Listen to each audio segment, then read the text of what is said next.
They say I died 30 years ago. 30 years ago. On the old stone bridge over Hollow Lake, the bus plunged into the ravine. No one survived. They say it was the worst accident in the history of this town. They say I'm nothing but a soulless corpse, a madman locked up in the Millbrook Psychiatric Hospital day after day, night after night, telling wild stories about ghosts and the night bus. They say all sorts of things. But there's one thing they can't tell me. If I died 30 years ago, then who is telling you this story right now? Tonight is my last ride. Rain. It has been raining since dusk. Rain like a curtain falling from the sky. Rain that doesn't know how to stop. Rain that has forgotten there was ever a time when the sun existed. I've lived with this rain for 30 years. Not one single rain, please don't misunderstand me, but a kind of rain, an essence of rain. The rain here isn't like rain anywhere else in the world. Hollow Creek rain has a smell, a thick, heavy smell, the smell of mold, of wet clay, of something that died long ago and is still decomposing slowly beneath the earth. When these drops fall on my skin, they leave a sticky feeling behind, not clean, not refreshing. As if the rain itself died long ago and is only pretending to fall, pretending to be alive, pretending that it can still wash away the sins of the world. I sit behind the wheel. My hands rest on the steering wheel. My left thumb hurts a little whenever it rains. An old wound from 30 years ago. The same rainy night. The same old bridge. The bus depot is deserted. No other buses. No other drivers. No passengers waiting under the rusty tin roof. Just me. Just bus number 12. Just the rain. The sickly yellow light from the only working lamppost shines down on a puddle of black water in front of the bus. In that puddle, I see my reflection. But the reflection doesn't move at the same time as me. It's slower, about half a beat behind, like a defective copy, a twin left behind, trying desperately to catch up but never quite making it. I've learned not to look at puddles, just as I've learned not to look in the rearview mirror, and not to turn around. Never turn around. The clock on the dashboard reads 11:47 p.m., 13 minutes left. I exhale slowly. My breath fogs the windshield, and for a moment that fog forms a face. Not my face, another face, a younger face, eyes huge and black without any white. A mouth half open as if whispering something important, something I should have heard a long time ago. I reach out my hand and wipe the glass. The face disappears, but I know it's still there, waiting behind the glass, waiting behind the rain, waiting behind everything. As always, I remember the first time I saw it. Not a ghost passenger, not one of the souls that would come to haunt my bus for decades to come. Something else, something deeper, darker, older, something that had been waiting under that bridge long before I was born, something that will still be waiting long after I am gone. 1994. I was 28 years old. My first night driving the Hollow Creek Millbrook route. I still remember how crisp my new uniform was, the smell of unwashed fabric, the stiff collar rubbing against my skin. I still remember smiling at my wife before I left the house, kissing her forehead, telling her, "Tomorrow morning I'll be back. We'll have extra money, enough to buy the baby a crib, a nice one, with carved wooden edges." She smiled. She was beautiful, my wife. Her name was Marie. I don't like to mention her much.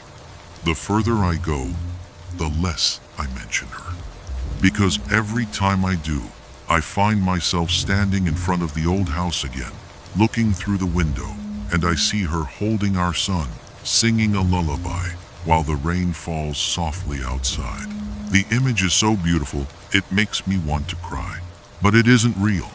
It's just memory. And memory, can change itself anytime to make us feel better. Memory lies. Memory is the kindest liar of all. The truth is, that night when I left the house, my wife cried. She stood at the door, her hand on her swollen belly, and she said, "Please don't go, Walter. Please. I have a bad feeling. A really bad feeling." I said, "Just one night, Marie. One night. Go to sleep. I'll be back in the morning before you even wake up." I never came back. Never came back. Yet here I am, behind the wheel, 30 years later, telling you this story. See the paradox? See how the dead can still speak? My first trip, that night, there were 3 passengers on the bus. An old man sat in the front seat, right behind me. He wore a dark brown vest, buttoned all the way to his neck, even though the night wasn't that cold at all. His hands were folded on his lap, clutching an old black leather briefcase, the kind from the 1960s, the handle worn and cracked, the corners rubbed smooth and shiny from decades of use. He didn't move the entire journey. Not once. No cough, no sneeze, no breath that I could see. I noticed his chest wasn't rising and falling, and that made me deeply uncomfortable. But I told myself not to pay attention. I told myself he was just a heavy sleeper. A young woman sat by the window on the right side. She wore a white dress in the middle of the night, in the cold November rain. A pure white dress, not a single stain on it, as if she had just stepped out of some beautiful ballroom, as if she had never touched the ground. But the shoes on her feet were old sneakers, scuffed at the heels, caked with thick black mud. The strange thing was that the mud on her shoes was black, not brown like ordinary mud, and the rain didn't wash it away. It clung to the fabric like part of the shoes themselves, like it had grown there. And a middle-aged man sat in the very last row, the farthest seat from me, the darkest seat on the whole bus, where the fluorescent light on the ceiling couldn't reach. I could only see his silhouette, a dark figure in a dark suit, wearing a dark felt hat, his head slightly bowed, as if in prayer or in deep, endless sleep. But one thing I remember forever about him, the smell, old perfume, not the pleasant kind, the pungent, sharp, chemical kind, the kind of smell that reminds you of a funeral home. The kind of smell that comes from the bottles they use to embalm corpses before they're placed in their coffins. About 20 minutes into the ride, when we had left the last street light of Hollow Creek behind and entered the dark tunnel of the pine forest, I heard laughter. A child's laughter. Small, high-pitched, echoing, coming from somewhere beneath the seats. I thought I'd imagined it. The sound of tires on wet asphalt can play tricks on your mind after a while, but it came again, louder this time, clearer, happier. Hee hee hee, hee hee hee hee. The laughter of a child playing hide and seek, a game that never ends. I bent down to look beneath the seats.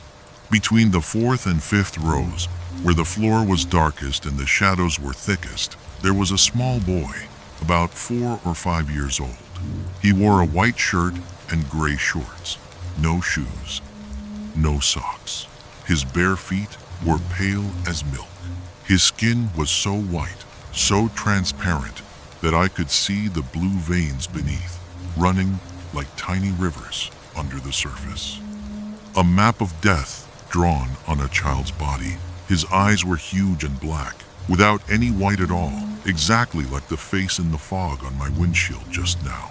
He looked up at me from under the seat, and he smiled. But that smile wasn't happy. It was the smile of a child who already knows that you are going to die. The smile of a child who has been waiting for you to notice him. The smile of a child who knows something you don't. "Uncle," he said, his voice soft as a breeze through dead leaves. "Have you seen your mother? She's down in the lake. She's been waiting for you. She's very cold." Before I could react, before I could even understand what he meant, the bus suddenly went out of control. The steering wheel spun violently to the left in my hands, though I hadn't touched it. I stomped on the brake with all my strength, but my foot went right through the pedal as if through thin air. As if the pedal was never there. As if I had no foot at all. The bus hurtled onto Hollow Bridge, the headlights tearing through the curtain of rain, illuminating the wet gray stones, illuminating the moss-covered railings, and on the bridge railing, right in the middle of the bridge, where the water below was darkest, a woman stood. White dress, long black hair dripping with rain. The rain soaked her completely, but she stood perfectly still, not shivering, not huddling, not even blinking, like a statue carved from black ice, like a photograph from another time. I only saw her face for a fraction of a second. Pale white, eyes closed tight, lips pressed together, as if she was holding her breath forever, before the bus plowed straight into her.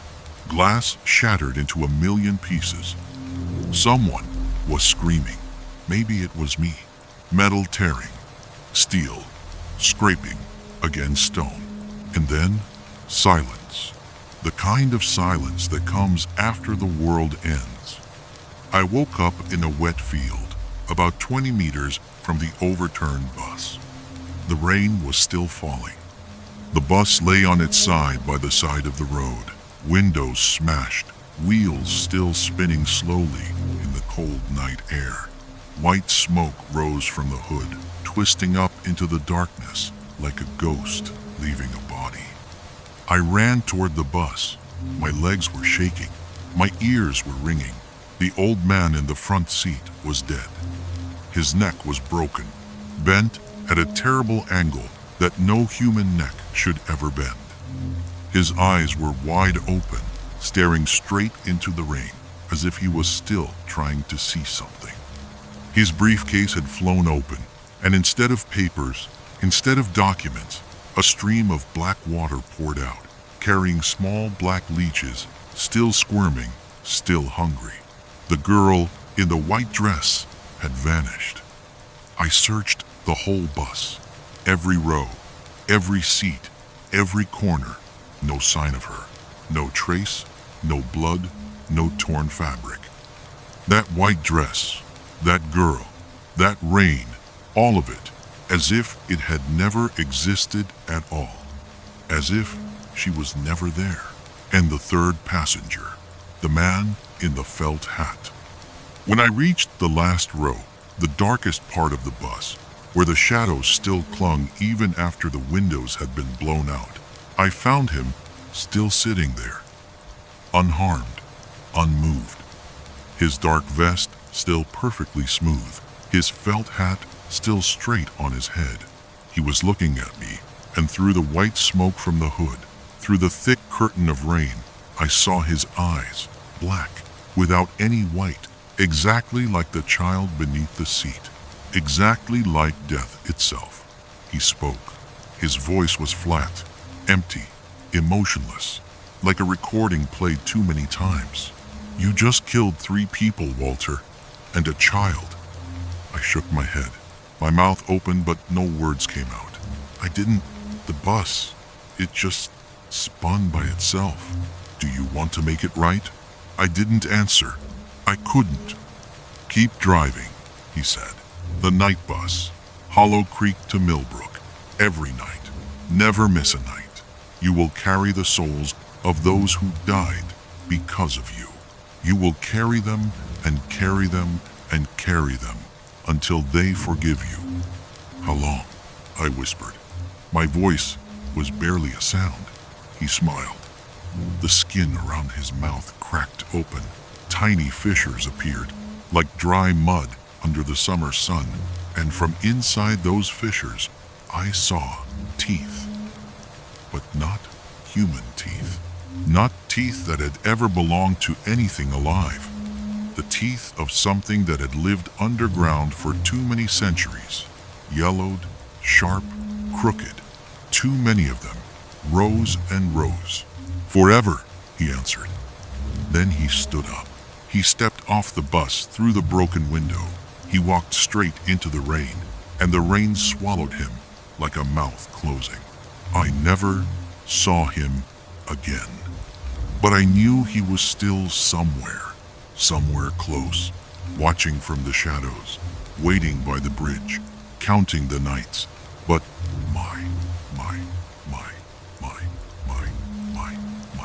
and I kept driving. 30 years. Every single night. No rest. No holidays. No sick days. Just the rain. Just the road. Just the dead. In those 30 years, I witnessed things that no living person should ever witness. Things that would make your blood run cold. Things that would make you never want to sleep again. Some nights the bus was packed with passengers. So many that I couldn't see the back of the bus through all the heads and shoulders. But when I stopped at the Millbrook terminal and opened the door, no one got off. Not one person. Because they had all disappeared somewhere along the way. Somewhere around those blind curves hidden by the ancient pine forest. Somewhere between one breath and the next. They left things behind on the seats. A woman's shoe. A wooden comb with strands of gray hair still tangled in it. A black and white photograph of a family smiling in front of a house that no longer exists. A bus ticket dated from 1953. The paper yellow and brittle. The ink faded almost to nothing. I have a tin box in the luggage compartment. A rusty old cookie tin that I found in the depot years ago. It is filled with those relics. I don't dare open it anymore. The last time I opened it, a hand reached out from inside and grabbed my wrist. The fingers were ice cold. The skin was dry and brittle, like paper left in the sun too long. It took 3 days for the bruises on my wrist to fade. Some nights I drove alone. The bus was empty, no passengers at all. But I still heard whispering. Hundreds of voices, whispering all at once, from every direction, from beneath the floor, from inside the ceiling, from outside the window as the bus passed through stretches of road where there were no houses, no streetlights, no signs of human life for miles. They whispered things I never want to repeat, things that still wake me up in the middle of the night if I ever sleep. But one sentence I remember. One sentence I will never forget. Walter, have you seen your son? He has a birthmark on his neck, the shape of a hand. Your hand, Walter. Your right hand. Do you remember? End quote. I almost drove the bus into the ravine that night. I aimed the wheels straight for the edge. I wanted to end it all, but I didn't. I couldn't. Because I knew that if I went over, I wouldn't die. I would just keep driving, underwater, forever, with the fish and the leeches and the cold. Some nights I saw the girl in the white dress. She appeared more often than any other ghost. She was the most persistent. Sometimes she stood by the side of the road, her thumb out, hitchhiking in the rain. Sometimes she was already on the bus when I left the depot, sitting in the same seat by the same window. But I wouldn't see her until we crossed Hollow Bridge, until the wheels touched the old stones. She always wore that white dress, always soaking wet, always staring out the window as if she was looking for something she lost a long time ago. And once, just once, When I was brave enough to ask her what she wanted, she turned to look at me, and I saw that her face was no longer young. It was the face of a 50-year-old woman, gaunt, hollow-cheeked, dark circles under her eyes like bruises, skin wrinkled and cracked, as if she had spent 30 years at the bottom of the lake, aging in the dark, waiting in the cold. She opened her mouth. Black water spilled from the corners of her lips. It ran down her chin and dripped onto her white dress, staining it black. "You killed me, Walter. Do you know how old I was? 17. I was 17 years old. Do you remember 17? Do you remember what it felt like to be young? And now I'm older than you. I aged down there, Walter. I grew old in the water, while you still sit here, still holding your wheel, still pretending to be alive." I tried to say I was sorry. I opened my mouth, but before I could make a sound, she vanished, just like that, gone, leaving only a puddle of black water on the seat, reeking of algae and rotting fish and something else, something older, something that has no name. I never saw my son again. After the accident, after that first terrible night, my wife was gone. No, she didn't leave me. Please don't misunderstand. She didn't walk out the door. She didn't pack her bags. She died. She gave birth the next morning, just a few hours after my first trip ended. She died of hemorrhage on the delivery table. The doctors did everything they could, but there was too much blood, too much damage. The baby lived, a boy, healthy, strong. He cried loud enough to wake the dead. But when I returned home, after the police interrogations, after the hospital released me with no injuries, except a strange wound on my left thumb, the baby was gone. Someone had already taken him. An adoption agency, a new family. I never even got to hold him. Not once. I never had the courage to find him. I never had the courage to look him in the eye and tell him who I was, what I had done, what I had become. But I know where he is, because sometimes on the heaviest rainy nights, when the rain is so thick that I can barely see the road ahead, I see a young man standing by the roadside. His thumb is out. He is hitchhiking in the middle of nowhere, in the middle of the night, in the middle of the storm. He looks about the age my son would be now. He has my brown hair, the same messy waves. He has my wife's pale blue eyes, the same gentle sadness.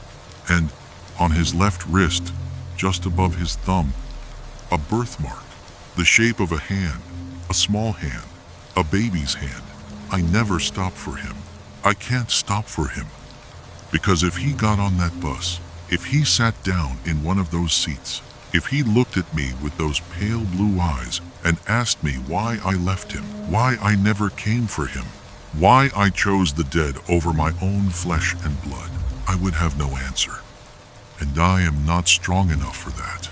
I have never been strong enough for anything. Tonight, as I drive the bus out of the depot for the last time, there is only one passenger on board. The woman in the black coat, the red scarf. She boarded at exactly 11:52, 8 minutes before departure. She didn't say a word to me. She just climbed the steps, paid her fare, old dollar bills, damp and wrinkled, smelling as if they had just been fished out of a sewer, and walked slowly down the aisle to the third row by the window. As the bus pulls away from the depot, as the wheels begin their familiar rhythm on the wet asphalt, I glance in the rearview mirror. She is looking at me. Her eyes are unnaturally bright, not the light of the living, not the light of a person who still has blood running through their veins, but the light of a dying candle, flaring up one last time before going out forever. I clear my throat. I ask, "Where are you going?" She says, "To the place where you should have gone 30 years ago, Walter. Her voice is hoarse, cracked, as if her throat was crushed a long time ago, and now she can only push sounds through a small, narrow opening. I don't ask anything else. I don't want to know. The bus rolls through the pine forest. The rain pounds the roof like 1,000 fingers knocking on 1,000 doors. The wipers still sweep across the windshield. Swish, swish, swish, creating a rhythm so steady, so hypnotic, so endless that I feel like I could drive this road forever. I start to tell her my story. Not because she asked, not because she seems interested, because I need to speak. I need to let the words out before they choke me from the inside. 30 years of silence, 30 years of carrying dead souls, 30 years of not daring to look in the mirror. All of it has built up inside me like a tumor, and if I don't cut it out now, tonight, on this last ride, it will kill me. But I'm already dead, aren't I? I don't know anymore. I tell her about the girl in the white dress, about the man in the felt hat, about the small boy under the seat, about the old man with the briefcase full of leeches, about all the ghosts who have hitched a ride on my bus for 30 years, about the whispering, about the hand in the tin box, about the young man by the roadside with the birthmark on his wrist. She listens to all of it. Not a word of comment, not a single sigh, not a nod of understanding, just those bright eyes, flaring every time I mention a death, flaring every time I describe a ghost. When I finish, when the last word leaves my mouth, the bus is climbing onto Hollow Bridge. The old stone bridge emerges through the rain, moss-covered railings slick with water, the road surface polished smooth as glass by 30 years of rain and 30 years of tires. Below, the black lake is perfectly still, like a giant mirror reflecting a starless sky. She stands up. She walks down the aisle toward me. Each footstep makes a wet thump-thump sound on the floor, but I notice that the floor isn't plastic or metal anymore. It's earth, wet earth, black soil. And with each of her steps, a white chrysanthemum sprouts from the boards. Flowers of the dead, flowers for the funeral that never happened. Before I can understand what is happening, before I can move or speak or breathe, she stops beside my seat. She reaches up to the rearview mirror. She turns it toward me. "Look, Walter," she says. "One last time. Look at yourself." I look. In the mirror, I do not see myself. I see a man. A stranger. A man about 30 years old, wearing a white shirt and black trousers, lying at the bottom of Hollow Lake. His eyes are wide open, staring up at the surface, at the rain falling from far above. His skin is pale white, bloated, stretched tight over his bones. Small fish swim past his cheek. Algae wrap around his neck like a green scarf, like a tie he forgot to loosen.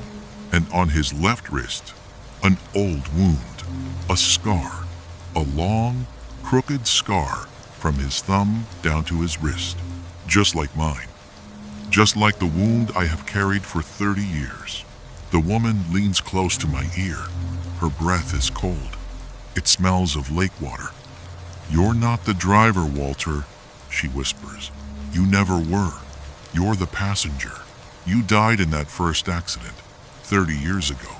Your bus went into the lake. You drowned. You sank to the bottom.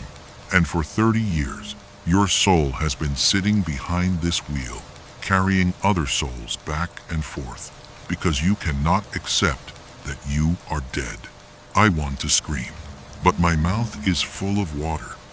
Not rainwater, lake water, black, cold, heavy water that smells of mud and corpses and the bottom of the world.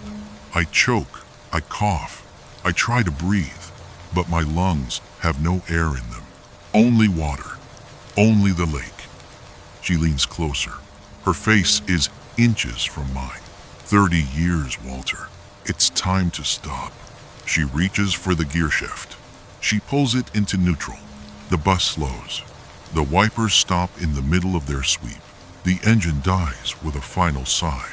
The rain still falls, but now I can no longer hear it. I cannot hear anything. I only hear the sound of water lapping against my skin. Water lapping against my body at the bottom of Hollow Lake. I open my eyes. I am in a white room, white walls, white ceiling, white sheets. The smell of antiseptic, of bleach, of sickness. Sickly yellow fluorescent light buzzes above my head. Outside the window, an abandoned garden. Weeds grow taller than a man. A broken bench, a dead tree. A man in a white coat sits beside my bed. He holds a small notebook and a pen. His face is kind, but tired. He has been here a long time. And I. Mr. Brennan, he says, can you hear me? I try to answer, but my throat is dry. My tongue is thick and heavy. You've been here 30 years, Mr. Brennan, he continues. Millbrook Psychiatric Hospital. You were admitted after the bus accident in 1994. The Hollow Creek Bridge accident. Do you remember? You were the only survivor, but your mind never recovered. I shake my head. No, that's not right. That can't be right. He continues, his voice soft and professional. Every night, Mr. Brennan, you sit up in your bed. You walk out into the hallway. You pretend to hold the steering wheel. You pretend to drive a bus. We have to sedate you to make you sleep, but the medication doesn't work very well anymore. I try to sit up. My body is weak. My bones feel like they are made of wet paper. He places a gentle hand on my shoulder, stopping me. You died in your mind a long time ago, Mr. Brennan, he says. Your body is just a shell now. Just a machine that keeps breathing and eating and sleeping. And I'm afraid. He pauses. He looks toward the window, toward the rain still falling outside. I'm afraid you'll never get out of here. I'm afraid you'll be in this room forever. I look down at my hand, my left hand, my left thumb. The scar is there, the old wound from 30 years ago. But now that scar is bleeding. Not red blood, black blood, thick and slow, like oil. And from the wound, black drops fall onto the white sheets, soaking in, spreading like flowers, like chrysanthemums, forming a small black puddle that reflects the light. In that puddle, I see myself. Not the old man with white hair and sunken eyes and wrinkled skin, but the face of a 28-year-old man, young, strong, alive. He is lying at the bottom of Hollow Lake. His eyes are wide open. His hands are still gripping the steering wheel of the bus. The bus lies beside him in the mud. The headlights are still on, cutting through the dark water. Small fish swim through the broken windows. Underwater, 30 years. So there you have it, my friends. That is my story. That is all of it. I don't know where I am anymore. In the Millbrook Psychiatric Hospital? In the bus sunk at the bottom of Hollow Lake? In some third place, some in-between world, where souls like mine are trapped forever, driving back and forth between the living and the dead, never reaching either shore? I don't know that either. Maybe none of it is real. Maybe all of it is real. Maybe real and not real are the same thing when you have been dead for 30 years. I only know one thing for certain. Tonight, when I close my eyes, if I sleep, if I die, if I wake up again in that white room, or in that dark lake, or behind that old steering wheel, I will hold the wheel again. I will drive bus number 12 again. I will carry the wandering souls between Hollow Creek and Millbrook, across the old stone bridge, through the ancient pine forest, under the endless falling rain. Because there are some buses, my friends, that once they start rolling, they roll forever. Even when the driver is dead. Even when the road has ended. Even when there is no one left to drive. They keep running. They never stop.